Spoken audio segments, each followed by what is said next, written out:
And we are live. Hi, everybody. Welcome to the Gathering Paracast. We are gathered around the metaphysical table tonight. My name is Heidi. And I'm Stephanie. And welcome to dreary Minnesota. Amy, what are you thinking? Same. Our guest tonight is Amy Pierce, and she's on screen with us. And she's going to talk about her work. But first, as we all know, we always pull a card from a deck. So what deck are we using tonight, Heidi? So tonight I pulled out my Intuitive Whispers Oracle deck, and this is by Maud Hurst. And so you guys can see, here's the book that we're going to read from. I'm just going to read a little piece of whatever card is that we pull. But Amy, since you're our guest tonight, I did shuffle these earlier. Steph saw me shuffle them. But if you would like to tell me when to stop shuffling now, I will pick whatever the first card is on the deck. And then this is a message just for whoever is listening, whenever you happen to listen to us.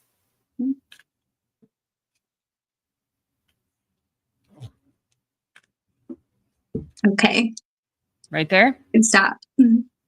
All right. So the top card here is called The Magic of Nothingness. You want to show the... I like that. Oh, this is cool. And that is a really pretty card. It's just very ethereal looking. For those of you who are listening to the podcast version without the video, it's just a very it's like a bubble. A bubble with sky. And very pastel colors. It's very cool. And I like nothingness. I like that. So what does it say? So this card says there is magic to be found in nothingness.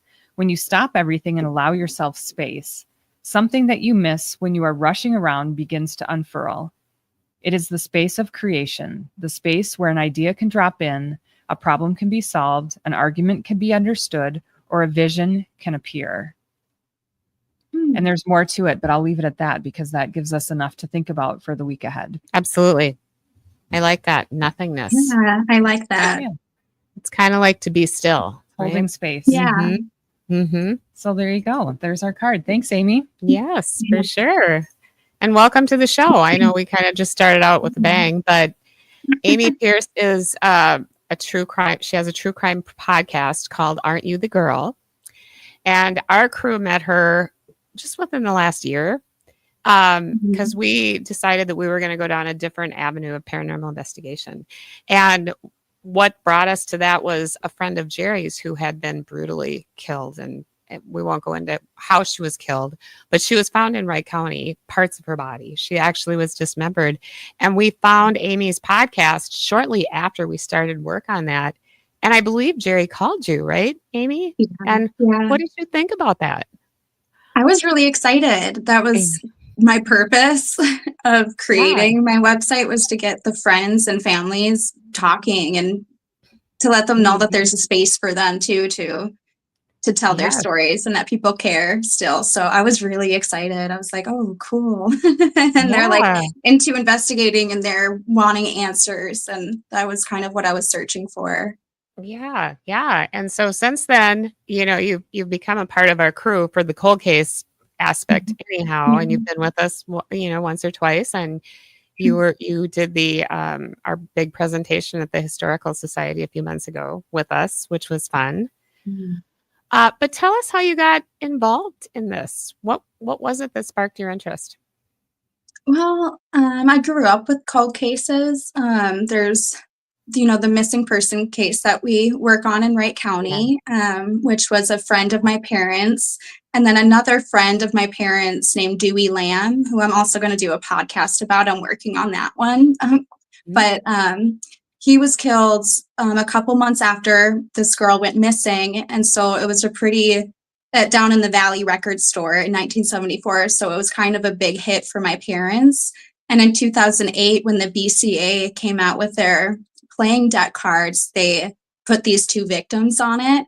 And that's kind of what got my brain into cold cases and what it does to families, like seeing the impact of what does a case that goes on 50 years do to a family. And to get like a little like deep with my journey is I have trauma myself, like most women. that get into true crime, we kind of have some element of that ourselves. And with my case, it's with a pretty like public figure. And that got me into like trauma trending and thinking, well, what if your case never trends? And that's kind of what got me into, well, there's cases in my own county that these cases have never trended and they probably will never get the chance to. So I thought, well, if I just make a place, like a website, like Aren't You the Girl, and put everything in one spot so that, say, like Victoria Morris's case goes trending one day, someone can just Google her name, get photos of her. Before, there was no pictures of her. And the police don't have photos of her. And it took me a couple of months to get photos of her to find her family. And if you're a reporter, you need that case then. If they don't have a photo of her, you're going to the next case. And so that I wanted to just create a place where it would all be in one spot so that a reporter or somebody that could do more could just take it and run with it. Yeah.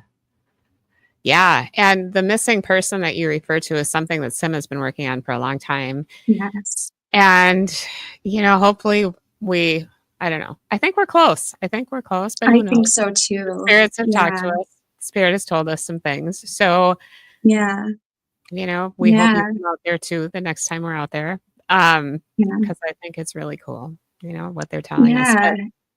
But and we can't say the name only because we don't want, for the family has asked us not to release that publicly. So we won't. But this girl has been missing for 50 years, right? 51 years this month in June, I think. It's the anniversary coming up. It might have just been her birthday too, actually. So it's just, and there's so much crime here that I'm learning and learning more about Martha Bacon and Victoria. It's like, oh, there's more than Timothy Crosby kind of here in Wright County, who's a suspect in the cases. And who knew? I mean, I didn't know all this stuff was going on in Wright County. We have a lake house on Maple Lake, and we've been, we've had it since the 70s. I mean, who knew any of this was happening? And especially Martha. Well, and like my brother Joe, who's a detective down in Kansas, when I started telling him about all these victims and all these horrific crimes that happened in Wright County, he said, "Why didn't I know about this?" I'm like, "Well, I don't know. You are in Kansas, but he has friends in law enforcement up here too. You know what I mean?" Yeah. And so it's like, how is it that these cases have just been so nobody knows, right? Yeah. So it's so awesome what you've done. But let's go back to Martha Bacon. So that's what brought us to you first. So let's talk a little bit about her. Sorry. Well, she was found in Wright County here in October of 1993. She was dismembered. Some of her body parts haven't been found yet. I would love to find the rest of her and give all of her a proper burial. I think that would just be really meaningful to her parents and family, I would think. But she people didn't care. She was kind of like, what was she? The 8th sex worker killed from Minneapolis, like that year or within like a 2-year span. And she was kind of the case that got more press because she was found in Wright County, which was a little bit different than the other cases, but just the brutality of it. And I've never heard of another case where body parts were found at multiple just residences. Right? Yeah. Yeah. I can't name a case like that where like actual just people's homes were the crime scene and like the people like our community saw it and like multiple houses were affected. I've just never heard of a case like that. And like no press from it. Like and I don't know if it's because she was a sex worker. I know me and Jerry bring it up a lot, but the newspaper of, foot like found by dog was prostitutes, she didn't really get like a kind reporting to her. And I don't know, that's just so bizarre to me. And just no one really cared, it seemed. I don't know if it was just police didn't want to worry Wright County because like, hey, she's a sex worker. Maybe it's not going to hit you guys, or I don't know, but it's like, he was here. He brought the parts here. Like, it does affect us. So I know it's awful. And like you said, all across the county, and Martha wasn't the only one. So, you know, the one that we've been talking about, and we actually went with you to the place where her body was found a few weeks ago, was Vicky. Yeah. And I think we have a picture of Vicky, and she was another one who was a sex worker in the 90s. Do we think she knew Martha? I can't remember what the story was on that. That's what I want to know. I want to get law enforcement looking back into her case and the Gregory Klepper part of it. So Gregory Klepper was the South Side Strangler in Chicago. One of them in the 90s. There was 6 of them throughout the 90s of just serial predators that targeted just women on Chicago South Side. But he lived here for about a year. And he told Wright County Police that he knew Victoria and that he knew Martha. That's what it was. But he was a kind of a serial liar. Like, now that he kind of confessed to some crimes that he didn't do, but he still looked at in like 26 cases. But Wright County kind of threw him out in 1996. But I think we should kind of revisit that, because I want to know, did Victoria and Martha know each other? If they were in the same circle, they both died within a year apart, and they were both dismembered. Yeah. And thrown in Wright County. And so a few weeks ago, Jerry and I and we came out to the place, and we met you along with Nicole from the Sim crew. What'd you think about being there? What'd you feel? It was pretty intense, I think. It was interesting to be at that spot. Yeah. I'd never been there before. So it was interesting to get I think it looks pretty much like it did back then. Like it would have back then. And like I get why she could have been there for so long without, it was an odd spot. And it was a couple months, right? So she went missing. And then she wasn't found for like 2 or 3 months. Yeah. And that's another surprising element to me is, Martha Bacon, her first set of remains were found, I think like October 13th, 1993.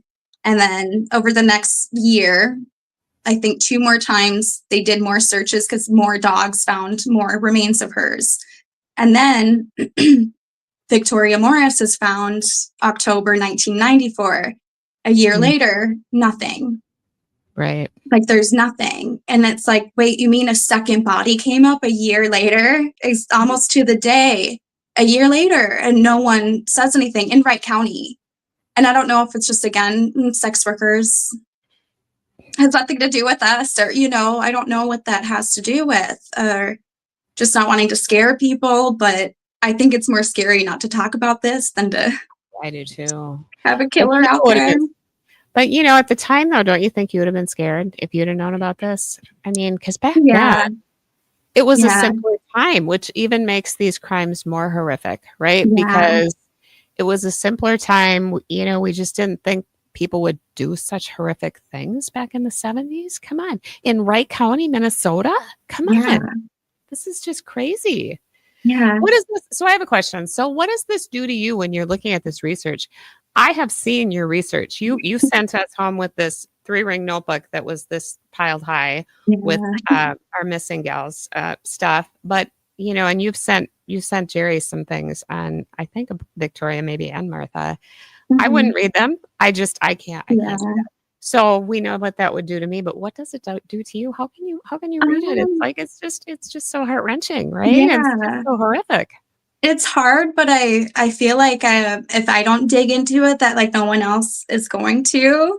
And I don't know, I feel like I'm just doing something that needs to be done. I don't know if I just kind of don't let myself feel it or like really think about it. And I think my way of doing crime is more looking at what was going on in society, what's going on with the family. I more try to focus on like other elements, or like I like to focus on good elements too, of like, let's remember victims in different ways. Like they're not just, and again with Vicky of online, just living in Wright County my whole life and knowing Martha Bacon and the other missing girl, knowing those names and knowing the cases. I never knew what Vicky looked like. I didn't know her race. I did not know anything. So she was kind of just someone that was just kind of in the background. I was like, you know what? She's included in this. Like, why don't we have anything of her?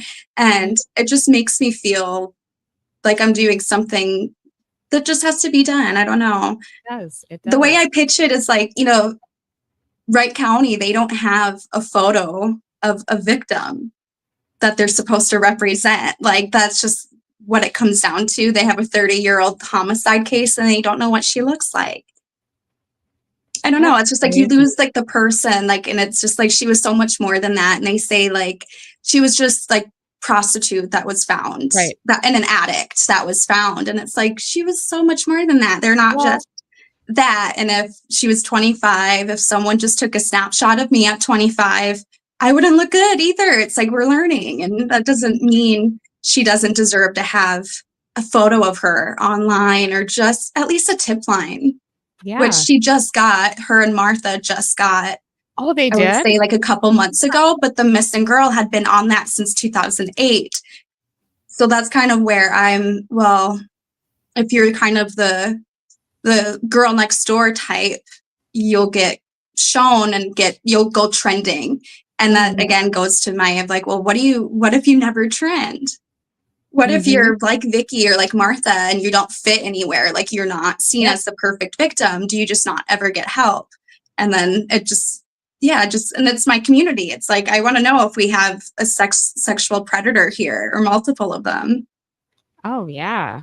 Well, there's Martha. So that's a picture of Martha Bacon. And Jerry knew her. He was associated with her. They weren't friends, I don't think. But, he used to have a pet supply company and he delivered to her. And then one day she wasn't there. And no one knew, right? No one knew because it was kept secret, Yeah. But what do we know about Martha? I don't know if I know a lot about Martha other than, what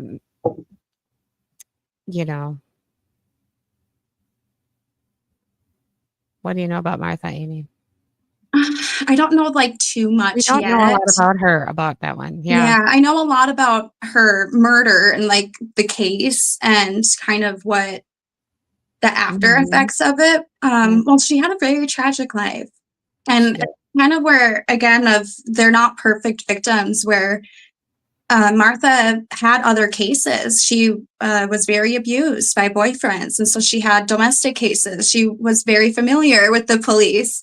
And I think that's kind of another element of why she didn't really get attention, because she had already been so victimized. And that was also another element of why she didn't leave sex work, because, you get beaten down so much. And once you have so many cases and stuff against you, and even cases against other men, is she going to keep coming forward against men that harm her in the industry? Probably not, because you're not going to be seen as credible. And just there's all these elements. So she's someone that I want to know more about personally. Yeah. She had a lot of friends that really cared for her, that tried to get her out of sex work, but there was she was kind of stuck in it. Once you get like the pimps and once they got you, she just couldn't, get out. Yeah, exactly. Obviously, she was dismembered. It's a very dangerous game, and she was smart. She would work. She knew like what to do. She knew she would work just daytimes. She wouldn't work nights. She didn't work weekends. She kind of had a method. She would let everyone know where she's at. The other girls would know. And the difference with her and like Vicky was that Vicky, it was more, I don't think she worked as a sex worker. It was just when she maybe needed money, from my understanding. And that was, the crack epidemic.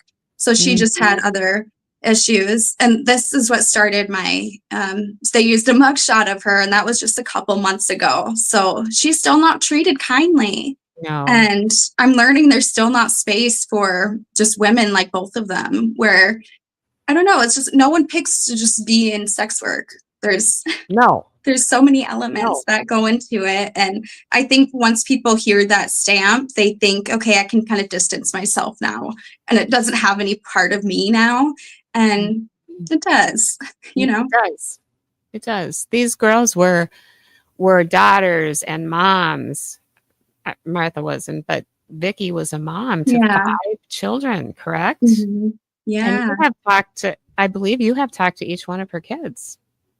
Yeah, to some of them. Yeah. Yeah. Mhm. And it's just been really nice. It's so nice to just hear stories of her, just get a personalized story, because I'm getting there with Martha, and it's just, yeah, like I said, I didn't even know her race for like years. It wasn't until the BCA released the mugshot of her, and I was like, oh, and like that's important because, you know, the Southside Strangler was Black and he is a suspect in her. It is just, it's important to know those things. It's her identity. Mhm. You know, like we didn't know her race for years. They never even reported that. And Yeah. it's just bizarre to me.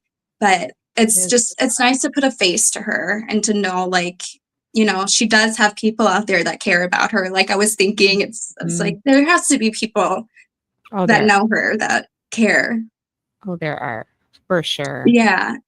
I would imagine too that the further, like the longer this stretches out, the harder it is to get information about these women, to talk to family members and friends. I mean, you mentioned like Martha had a lot of friends, and the farther this goes on, I mean, or the longer it goes on, the harder it's going to be to get more information and possibly find witnesses. Or, I mean, how do you go about doing that? Mm-hmm. It's hard. I just want to create space to tell a story. As a problem still with those cases are the witnesses were other sex workers that maybe didn't feel safe talking to the police, or maybe didn't want their own business out there. And now that it's like 30 years later, the problems that we kind of run into is like the Me Too movement's pretty new still. Like it's kind of a new concept of us talking about sexual abuse, and like much less like getting therapy or anything for it. So a lot of these women that worked with like Martha and Victoria, they just kind of went on with their lives and maybe started a new career or have families or a husband and kids now. And they can't even think of kind of revisiting that. That would probably be really hard mentally. So you have like all these challenges of like, can these women even kind of go back to that life without like it being detrimental to their mental health? So it's been kind of interesting to learn all like the little pieces that go into it, because it's all kind of about women like speaking up and using their voices. But like if it's going to hurt them, I don't want them to do that. You know, it's not worth it. But it's very interesting what victims have to go through, and they usually don't even get the platform to talk, which is kind of it's the wild part to me. Well, yeah, and that's what you're doing. You're advocating for them, which is so awesome. Trying, yeah. So I'm curious, you're talking about some of these cases in Wright County. Is that where your podcast is focused, is Wright County, or do you have a further reach than that? I like to focus on Minnesota. I'm usually, what I find each episode, they're standalone episodes, so you can listen to them just on their own, but they do flow into one another. And I'm finding really focusing on just Minnesota, I can make connections and like synchronicities, and make just like able like to just really look out and seeing like, oh, Martha went missing in the summer of 1993 and was found in October of 93. And Victoria also went missing in the summer of 94 and was found in October of 94. There's like patterns, and police don't have a database. So like I created a database that's on the website, and kind of all the elements that I think are kind of crucial to solving a case. I just thought, you know what, let me just put everything on one hub. And that, like, I don't really have I just kind of just do a little bit of everything. I have a database on there. I do a podcast, but I also have a like transcript form so people can read it. I just want it to reach the most people that it can. Like, I won't ever have anything behind a paywall or anything like that. I want it just transparent and just people to get the information. Yeah, you do such good work. We have quite a few comments. Jerry's listening or watching. What is it that he said? Can you read that?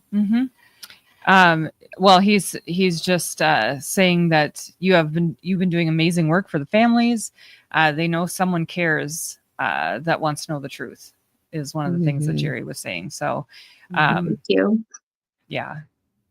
So well, and I think that's why Sim got involved too, right? Because we want these girls to have justice. Yeah.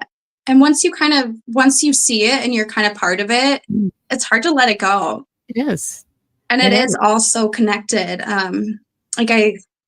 It's like once even just focusing on one case, they're all connected still. It's like you can't really do one case without looking at the other, specifically like Martha and Victoria. It's just so hard. And the missing girl, it's so hard. It's like, gosh, I wish we could solve all of them and that is my kind of point too of like, before people really just focused on the missing girl, which is amazing. Like that's how I want the machine to work. I want people to get attention, but Victoria and Martha, nothing. And in my head, I'm like, okay, it's the same police department, same detectives, and the same suspect in these cases, but just one case is like trending, has a tip line, database, and all that.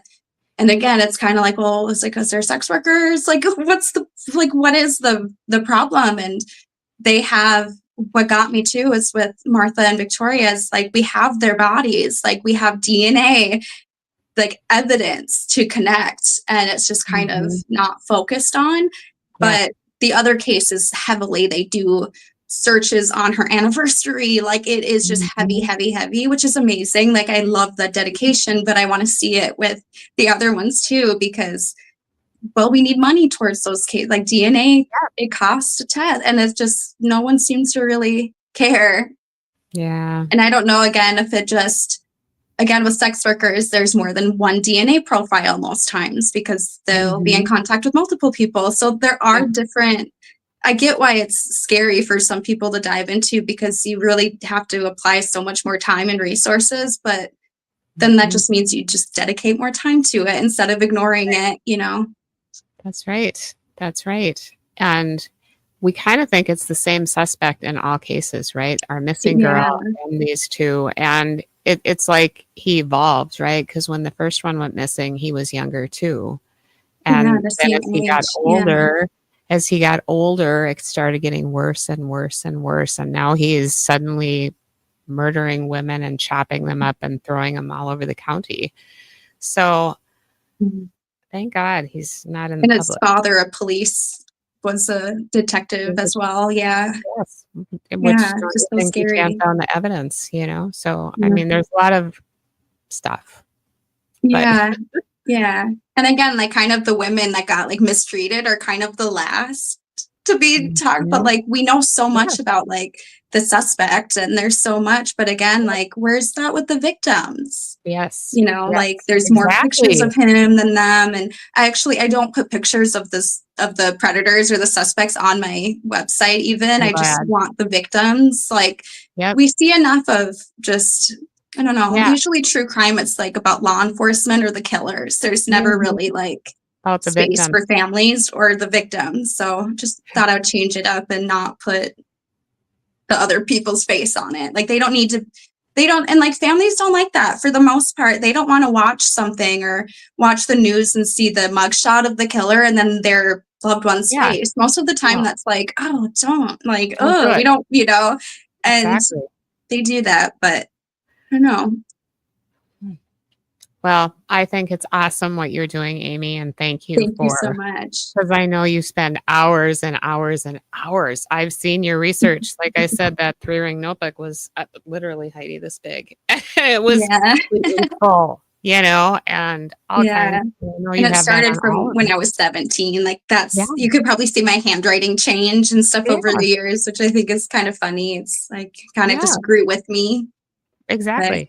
Turned into this, into just creating a hub to just put everything. Like, okay, it's awesome. Well, I salute you for doing this, and I know our whole crew is so in awe of you because, wow, bravo. No, thank you, and I appreciate that. Like everything you guys do too with me. I mean, you guys are a big help. So I couldn't do any of it without your guys' support. Wow. I don't know about that. You were doing pretty good, but I mean, it's just so odd that we had started this and then there your podcast popped up. Like literally, like Yeah. same day we were driving out there to a location and we're like, hey, wait a minute, look there's a podcast about what we're doing. And it was you. Yeah. So we kind of do our research on the fly, as we're Yeah. going somewhere. But Yeah. so thank you so much. Thank you. Just gonna look at these comments here, but yeah, Jerry's saying, "Way to go, Amy."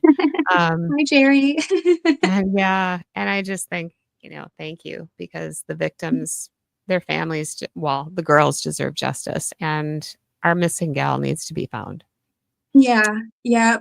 And I think she will one day. She I will. will never lose hope for that.